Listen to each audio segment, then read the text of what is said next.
It's tremendous to be here in Barcelona. You have such terrible winters that it's never difficult to say yes to come here. It's a huge privilege for me to come to Vall d'Hebron, one of the foremost medical research institutes in the whole of Europe. But before I came, I wanted to try and answer a question or two. Who are you? What do you stand for here at Vall d'Hebron? What are your values? And so I spent quite a little time reading as much as I could about the history of Vall d'Hebron and the work that you're doing now and what you are looking to do in the future. And although it's a little presumptuous of me, I want to try and sum up from an outsider's point of view what I think your values might be, what they stand out as to somebody who's outside your institution. To me, Vall d'Hebron stands for, in addition to health, world-class science. You stand also not just for world-class science, but that science integrated into society. You also stand for something beyond society, the idea of solidarity between peoples. And even beyond that, what comes across from your work is the notion of your commitment to the environment or sustainability. Your vision, as you express it, is for, in the words you use, a new medicine directed towards the limits of knowledge. And so what I'd like to do today is to ask the question, well, what is that new medicine? And what are the limits of knowledge? Now, my story begins here in Barcelona, which is a truly inspiring city, one that I've come to many times, both alone and with my family, and which I always love coming back to, because across the city of Barcelona, one will find many definitions of medicine and health, drawn in extraordinary ways. I'd like to begin with just showing you 4 scenes from Barcelona that might give us a sense of the meaning of health and the meaning of medicine. Those of you with a historical or an artistic interest will recognize that the title of this talk comes from this painting in the Picasso Museum here in Barcelona. One of the most un-Picasso-like paintings one is likely to see. And yet, it's a beautiful painting by Picasso from 1897. And in many ways, it sums up your values. The patient is sitting at the heart of this painting, patient-centered medicine. And on the left is the doctor, who, of course, at the time, in the late 19th century, is practicing his wise art, taking a pulse, symbolizing the science of medicine, but importantly, not just world-class science, but extending into the notion of a compassionate society committed to solidarity between peoples. On the right of the painting, a nun holding the child, symbolizing that altruistic compassion. Then let us move from the Picasso Museum to the Natural History Museum of Barcelona. The notion that the practice of medicine that we do every day is set in a huge context, the context of the Earth's biography. And those of you who've been to the museum will know that there is a simply fantastic exhibition that takes you through the Earth's biography. And when you look at that biography of the planet, you realize how humble we must be. This picture taken from the museum too, and there we are, right? You can see us in the sort of 1 o'clock position, how we fit into the biosphere, this enormous, beautiful, fertile biosphere, and we're a tiny part of it. And that makes you then wonder about our position on the planet.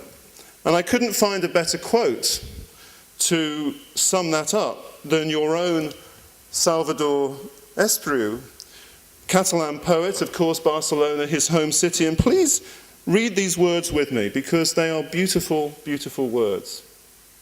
I am from a little land without any real rivers, often thirsting for rain, poor of trees, almost bare of forest, with few plains and too many mountains, stretched out to the east along the old sea that brings together the difficult and bloody dialogue of 3 continents. What is so wonderfully captured in those few poetic words is the very essence of our human predicament, our relationship with the planet. And that's the theme that I'd like to explore now. Let's begin with something you'll all recognize. When I was a medical student, we started off, it was a very traditional course, we started off with anatomy. And for me, the skull was the most beautiful object in the human body. The liver actually is really beautiful, but the skull is possibly more beautiful. Exquisitely adapted for our survival.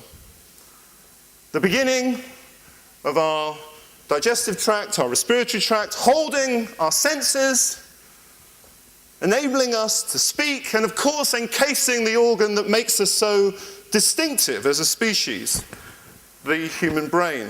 Well, we know that this man, Charles Darwin, understood the significance of what he saw in the animal kingdom. I think I found out, he wrote, not in one of his books, but in a letter, I think I found out the simple way by which species become exquisitely adapted to various ends. Of course, we know that now, his idea of evolution.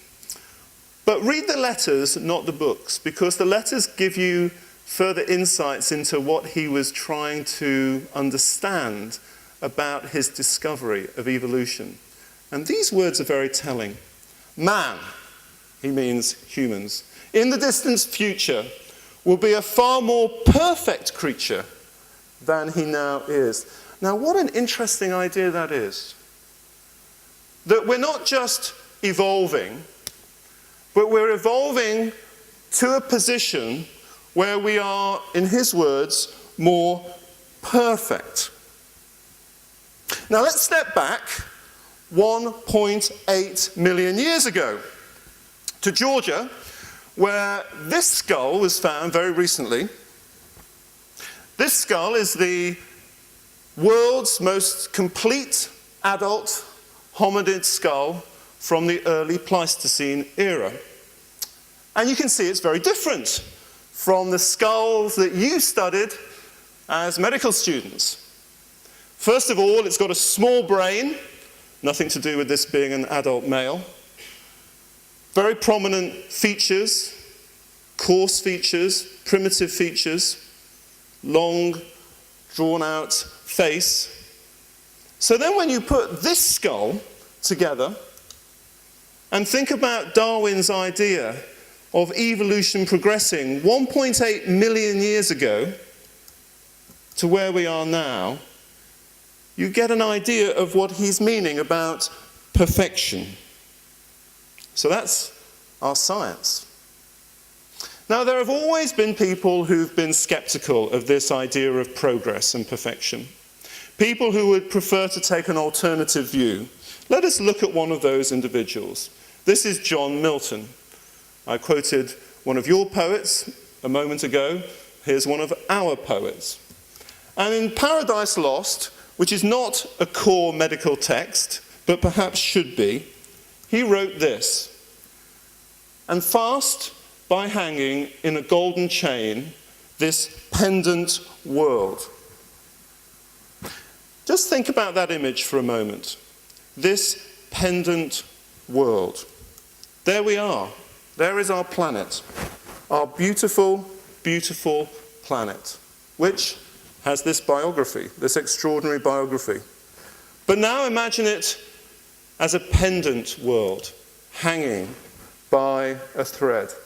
And there it is, in space, vulnerable, fragile, open to great harm, surrounded by emptiness, darkness, an endless universe of unknown threat.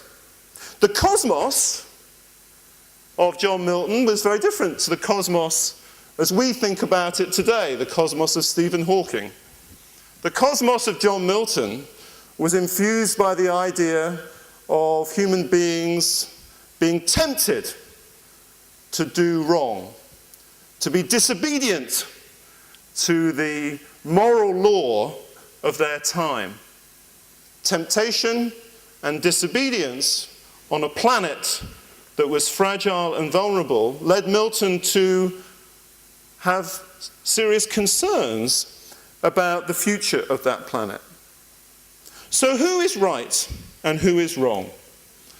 Do we side with Darwin and his vision of perfection, inexorable progress towards perfection?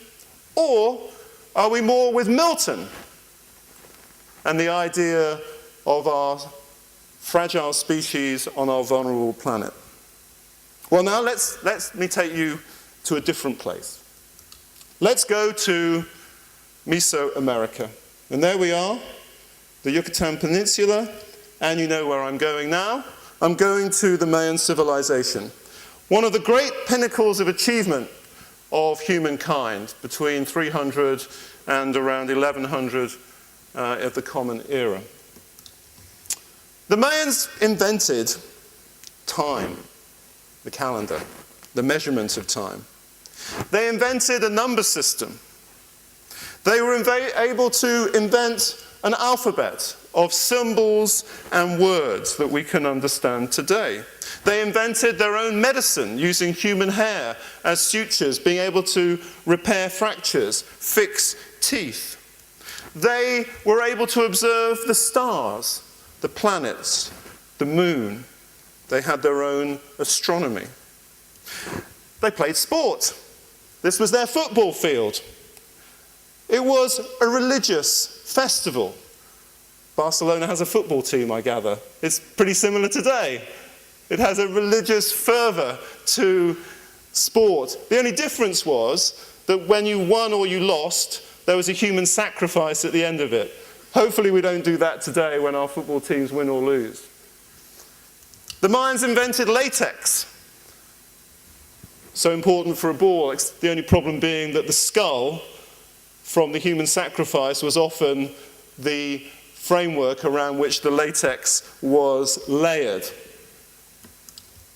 And they also invented a pharmacopoeia, drugs for pain relief.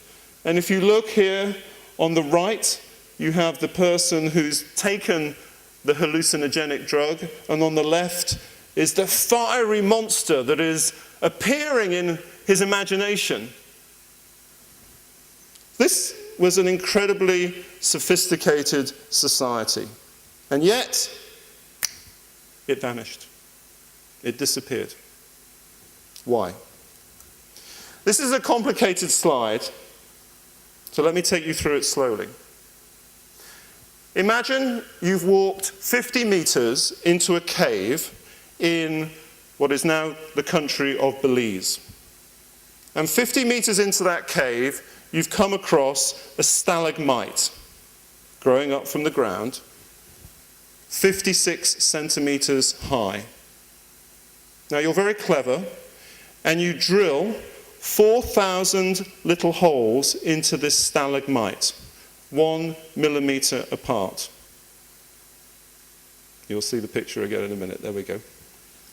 1 millimeter apart. And you take these samples and you measure an isotope of oxygen. And those 4,000 measurements measure rainfall over 2,000 years.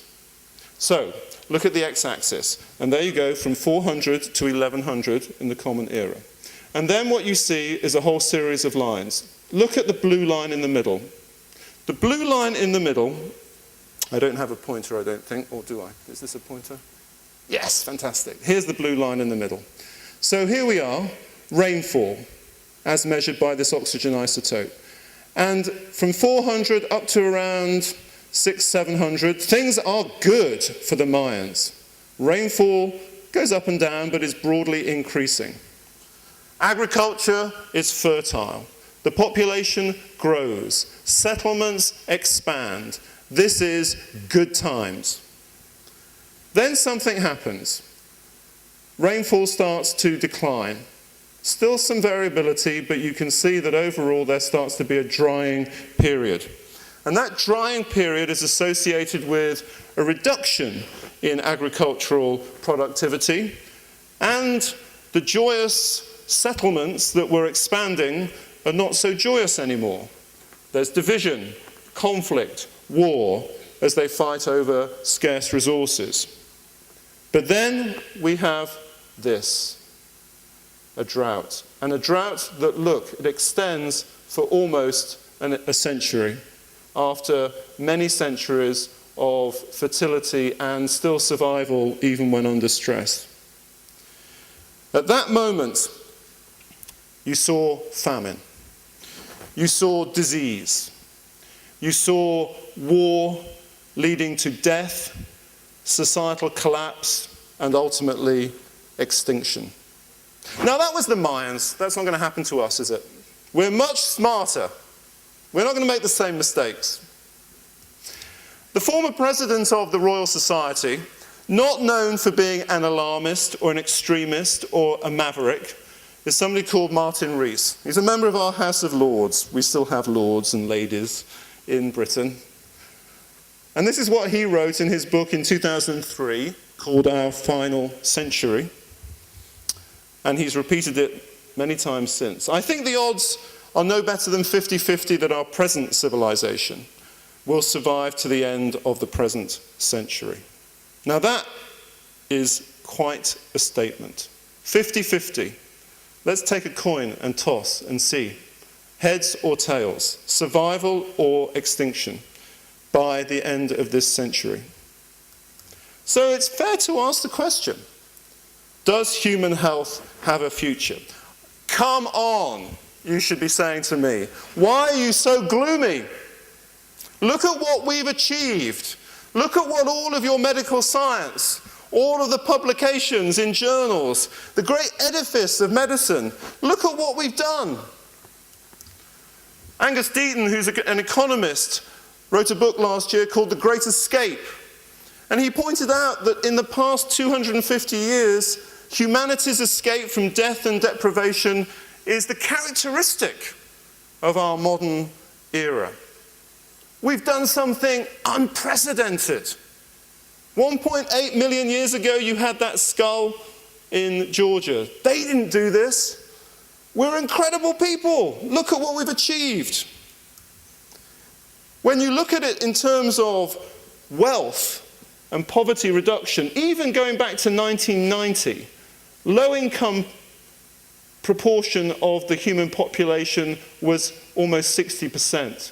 Now look, in 2011, it's down to just over 10%. What? In 20 years, we've gone from this to this. That is stellar. That is an amazing success. So what are you talking about collapse and extinction for? This is nonsense. Let's reduce it down to what we know in the care of patients. And these are graphs taken from tracking goals for the Millennium Development Goals. MDG 4 is looking at child survival. Child survival, here it's around the total number of child deaths going back to around 1990 was around 12, 13 million a year. And we've seen an inexorable decline, so that now, in fact, going out to closer to 2015, it's around 6 million child deaths. We've halved under 5 mortality, again, in 20 years. Look at maternal mortality. Not quite as successful as for children, but you can see again, we were around about 500,000 women dying during pregnancy and childbirth 20 years ago, and now you can see that we're down to more like 250, 260,000 women dying in pregnancy and childbirth. Way too many, but nevertheless, almost a 50% reduction.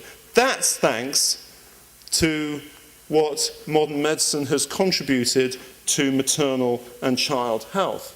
We can go further. The AIDS epidemic. In 2005, the AIDS epidemic, in terms of numbers of deaths, was killing 2.4 million a year. By 2013, that was down to 1.5 million. An epidemic that began in the early 1980s, we've turned around within a generation, thanks to medical science. Look at malaria. Here is a map of malaria in the world. The green areas don't have malaria. The light blue areas do, but the most heavily dense areas of malaria are shown in red. The plan now for malaria is to shrink the malaria map, and we're doing so. On the outskirts of malaria endemic areas, we are seeing in these countries here a slow reduction in the intensity of transmission, getting to elimination.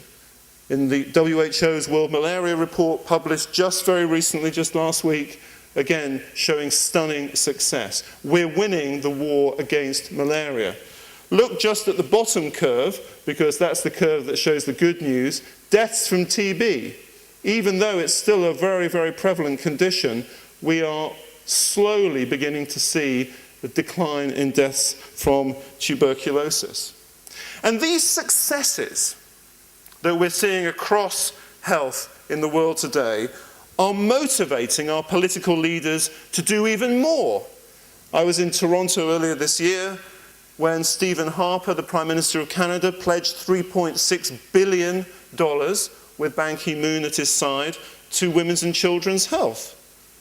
We're almost seeing political leaders now competing to give more and more money to health as an issue, because they know that that money has a massively positive return on investment. We're so impressed with ourselves that we now have this incredible vision for the future. So we've had the Millennium Development Goals from 2000 to 2015, and now we're talking about what are called the Sustainable Development Goals from 2016 to 2030. This is a long list. You may not be able to read every goal. You don't have to. This is a vision of utopia. This is the world we're going to live in 2030. This is a world where we're going to end poverty. We're going to end hunger. We're going to have perfect health. We're going to have quality education for everybody, perfect gender equity, etc., etc. We are going to live in nirvana by 2030.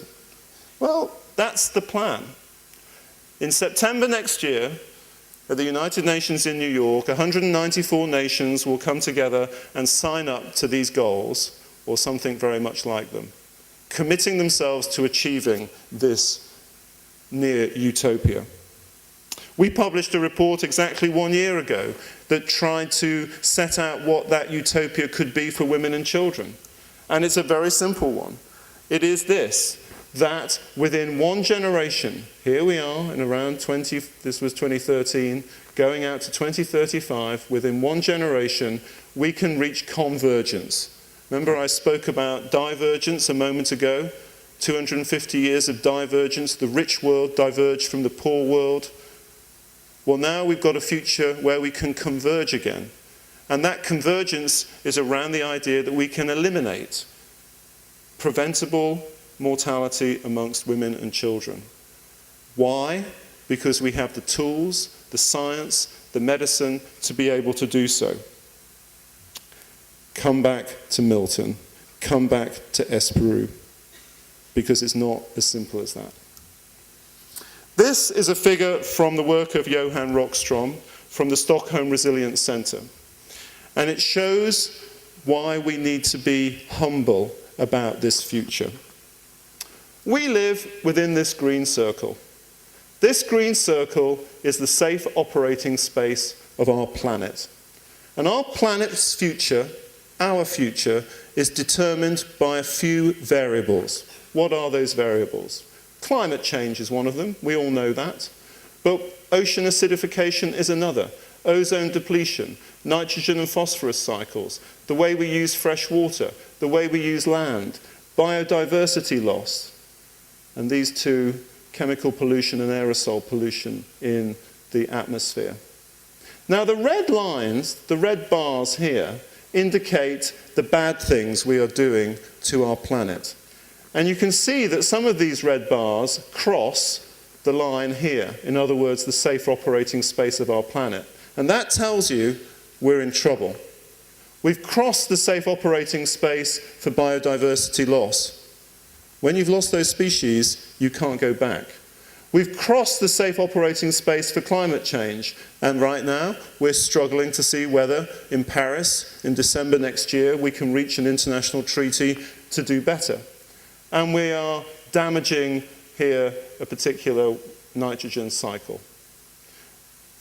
We can measure the damage we are doing to our planet. Espru, Milton were onto something. This is a picture I took when I was in Africa recently. This wonderful woman here, Madame de Marta, delivered these children, and happy they look in a village in Ghana. But human population, which we thought would stabilize later in this century, we're now concerned will not be stabilizing. In figures released just in September this year from the United Nations Population Division, their new estimates take us through the course of this century up to here, on this red line, which goes across to around, I have to look down here so I can actually see the scale properly, around 9-10 billion people on the planet. But look at the blue area up here. This is where we are also the uncertainty. We could be heading up to 12 billion. And notice that this curve isn't turning down or flattening. It's actually still creeping up. So we are seeing over the course of this century the population pressure added to the planetary boundaries that Johan Rockström has identified. These pressures are not abstract or theoretical. This is looking at the numbers of refugees and internally displaced peoples on the planet, global forced displacement over time. And here we are going out to 2011, 2012, and you can see that although we made progress going back into the early 90s, we have seen a slow increase, especially with the war in Syria, of numbers of refugees and internally displaced people. Conflicts in the world today have never been at a higher number since the Second World War. Quite literally, our world is tearing itself apart at an increasing frequency with devastating human consequences. The reason why I couldn't come last night to Barcelona and why I was late this morning, for which I deeply apologize, is that an emergency meeting was called in Geneva just a few weeks ago to discuss the impact of Ebola on countries in West Africa. Ebola and the toll of Ebola in Sierra Leone, Liberia and Guinea has taken those countries back 20 or 30 years. Something like $30 billion has been lost from their economies. They were making stunningly good progress in a post-conflict situation, and this virus has taken them back a generation. And even something, these are big things that kill people, conflict, war, epidemics. But even when we come down to the lives you and I lead, the everyday lives you and I lead, something isn't right in our society. Just a few weeks ago, we published a series on violence against women. And a figure is stuck in my mind, which is very hard to understand how we treat one another in this way. 1 in 3 women in the world experience intimate partner violence, and by that I mean sexual or physical violence. 1/3 of women The best epidemiological data we have tell us that 1/3 of women in the world experience sexual or physical violence. This is how we treat one another in the world today. That is how prevalent it is. So, what do we do about these threats? So much progress, and yet that progress is in jeopardy. We have to make a choice about which direction we go. Let's first of all look at the, shall we say, pessimistic scenario.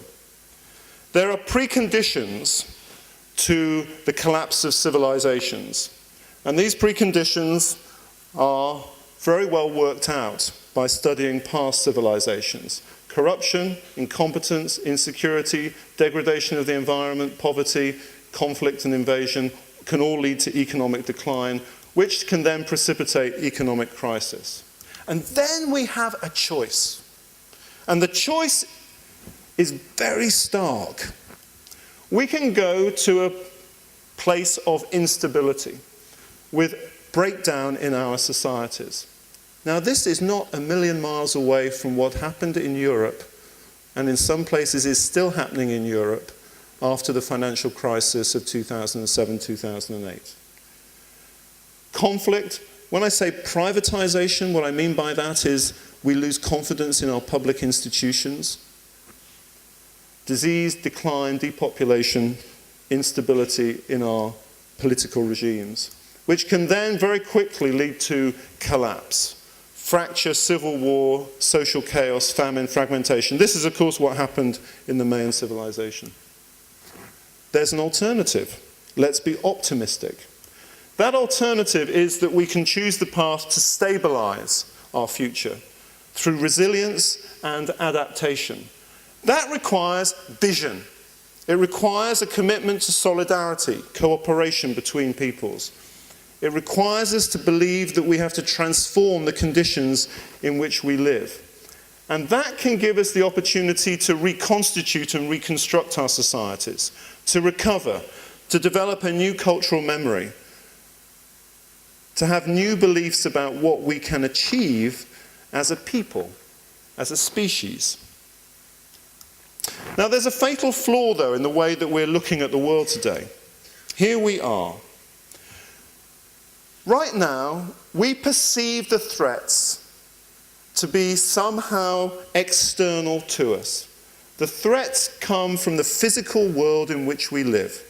They come from extreme events. They come from lack of water. They come from food insecurity. They come from disease. They come from the pressures of population. Somehow, these threats are outside of our world. They're outside of the lives that you and I lead. We can't do anything about hurricanes, so we carry on living our lives. But that's the fundamental mistake in diagnosing the predicament of our times. Because the real threat actually comes from the quality of our human systems, not from these external threats.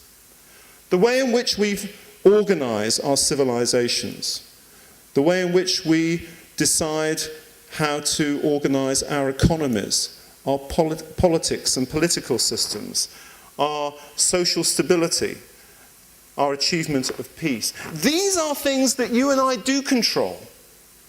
We can choose how to organize our economy, our politics, our welfare. You have votes, you have political parties. We can decide this. The future lies in your hands and in my hands if we choose to take that future. It's a future that's about sustainability, and it's a future that's about resilience. Back to John Milton again. Remember his cosmos. His cosmos was one of temptation and disobedience. And this is what he wrote in Paradise Lost. "See with what heat these dogs of hell advance, to waste and havoc yonder world, which I so fair and good created, and had still kept in that state. And this is the killer line. Had not the folly of man let in these wasteful furies. And that is our challenge today. Not to allow human folly to let in the wasteful furies that can tip us into instability and collapse, but rather to recognize the threat of those follies and to choose a different future, one of recovery, reconstitution, and reconstruction. And that brings us back to your values in Vall d'Hebron. Your values of health, of science, of society, of solidarity, of sustainability are the core values we need to choose this different path. The medical, the health professions, our communities that are here embodied in this institution have a very important and rather neglected part to play in helping societies choose that path. It's a path towards global health, towards a global science, a global society, the idea of global solidarity and global sustainability, all taking us towards the notion that we're not human atoms living in atomized societies, but actually what we share together is more important than what divides us. The idea that Ebola is not a problem of West Africa, it's a problem for our entire planet to grapple with. In other words, we share a global identity. The values that this institution holds dear are the right values for guiding us during the course of this century. And I want to thank you for inviting me here today and giving me the opportunity to thank you for your values and for guiding me in thinking about the future. But most of all, I want to thank you for your wonderful city and for the wonderful times that we've had as a family here. Thank you very much indeed.